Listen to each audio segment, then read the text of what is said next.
Good morning, all my social media friends and family. It's the weekend. Blessings. I hope everybody have a blessed day. This is early morning workflow. I'm on my way to work.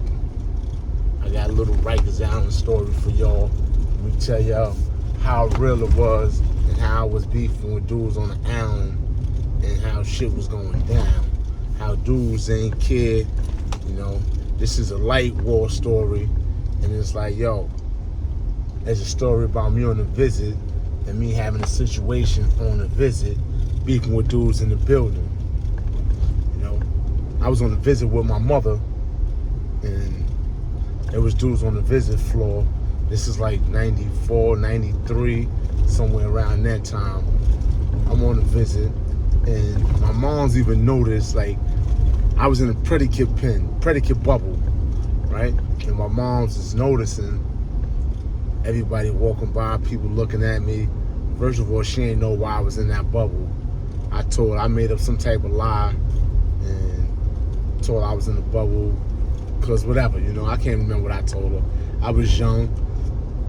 I was like 16, 17, right? Long story short, I'm in the bubble. I know it's about to go down. I'm beefing with a couple of dudes on the visit floor. So they figured once they put handcuffs on me and take me out the predicate bubble, that they was going to pop off on me, right? And I knew this, and I knew it was about to go down. So I said, if they put the handcuffs on me, it's going down. They're going to jump on me. They're going to tear me up. They're going to do whatever. Once the handcuffs come on, I ain't have a chance. So I'm telling the COs, and they tell me the visit is over. I'm like, yo. They're like, come on. I'm like, nah, they're not putting no handcuffs on me. They're like, what you mean we not putting no handcuffs on you? They're not putting no handcuffs on me. They're not going to put no handcuffs on me. You see all these dudes walking around? They're not going to put handcuffs on me unless you secure the area or, the visit is over and everybody's gone. So it was like, yo, well, we got to call the captain. We got to call Captain Perry or whoever was on at the time. So now they call the captain.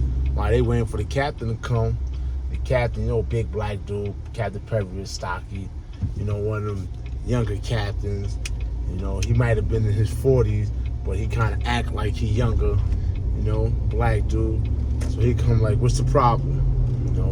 I'm like, yeah, I don't feel comfortable walking with the handcuffs. All these dudes around, dudes is looking,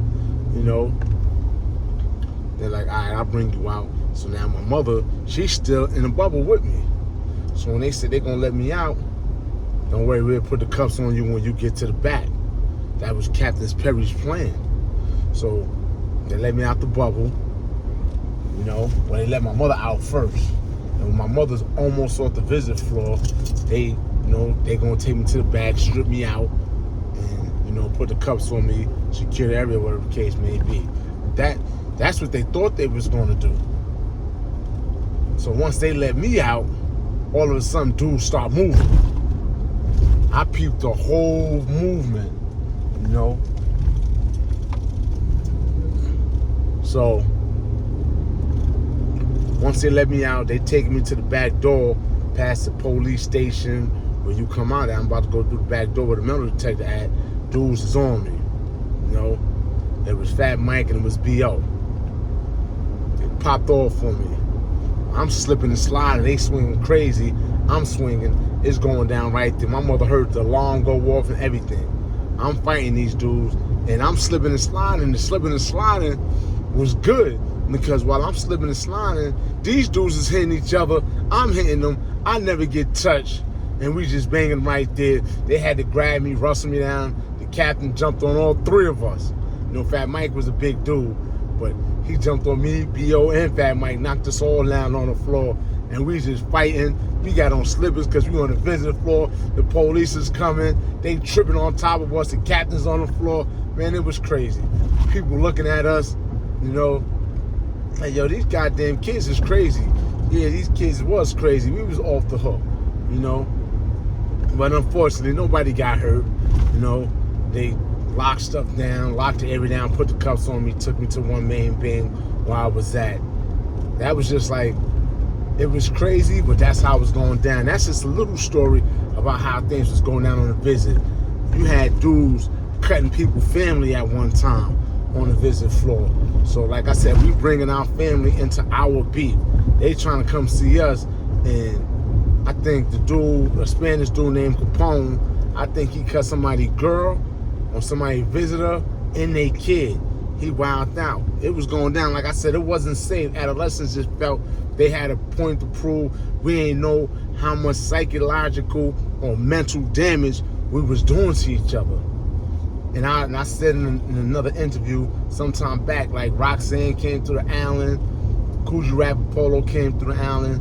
You had the counselors, Dejan, he brought them to the island, and they was like talking like, yo, what are you doing to yourselves? Why you're cutting each other up, tearing each other face up?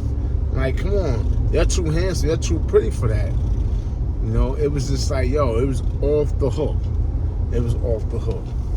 You know, so like when it was going down for real. Going to court, it was going down. It was like the Allen, C74, Adolescents at War, it was going down. It was going all the way down like the kids ain't kid. And now that I sit back years later and look at what we was doing, how it was going down, how that affected our families, it's like, yo, come on, we could do better. A lot of dudes got cut for no reason.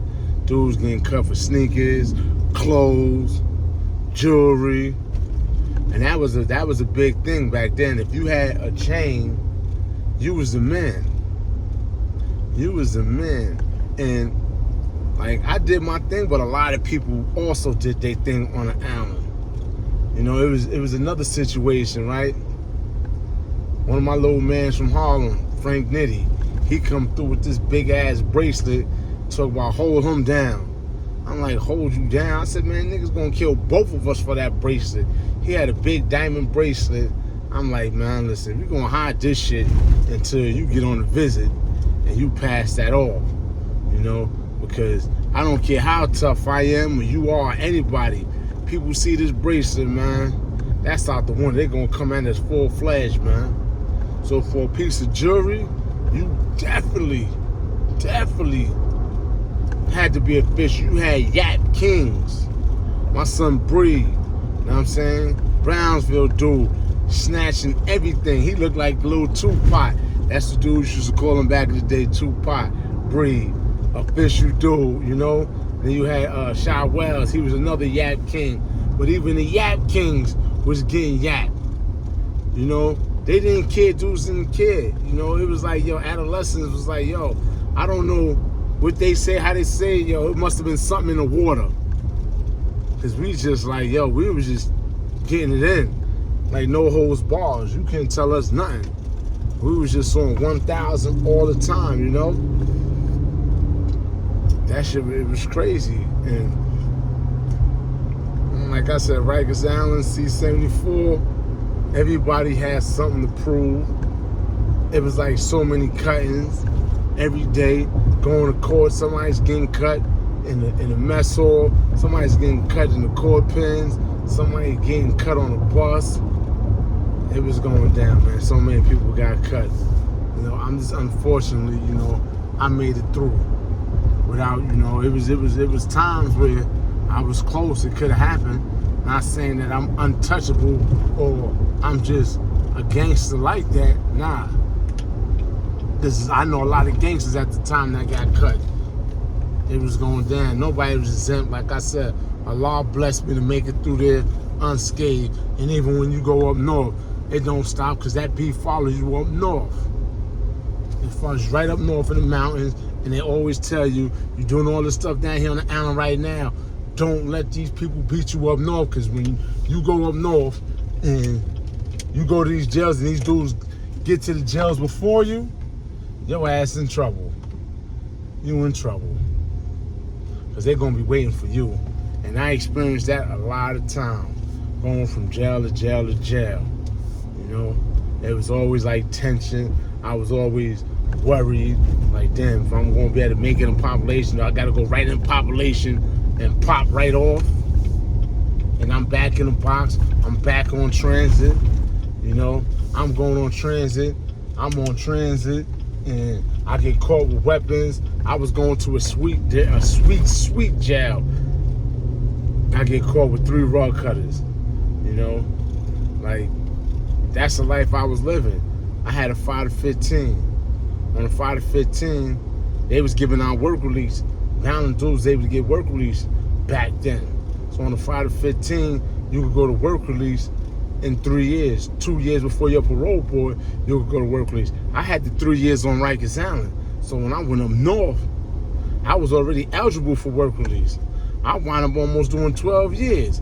When I could have been home in 3 years. I could have been home in 95, but I turned that bid, fucking up, being an asshole, not realizing I could have been home in 95 and I didn't get out to 2003. So it was like, yo, what am I doing? You know? But everything happens for a reason. Inshallah, Allah is the best of planners. So he had other plans for me. That's why I didn't make it home then. Because if I'd have made it home that soon from doing what I was doing on the street, I might have been in the body bag, and I might not have been able to tell my stories or what I went through on the island, when I went through on the streets, how the street was, trying to school the kids, the younger brothers, you know what I'm saying? Telling them that, yo, crime don't pay, you know? And I used to make a joke when I used to owe people, you know? I used to tell people, yo, you know my name is Crime, you know? And tell people crime don't pay, so if I owe you something, I wasn't paying you shit. My name is Crime and crime don't pay. That was a little jokey joke, but you know, I'm bigger than that. I don't get down like that no more, you know? I go off of principle, you know? So, I'm pulling up at the job. I'm at the job, you know, backing up, getting in the parking spot. Early morning flow. You know, I got to go deal with my co-workers now. You know, I'm a little early. I stayed at my mom's house last night with my son, so I wouldn't have to come down the mountain and get up early and whatever. I just stayed with him. He wanted me to stay with him. He was comfortable with me staying with him. He wanted me to stay with him, so I stayed with him. Other than that, peace and blessings, and enjoy your weekend. Hope you enjoyed the story.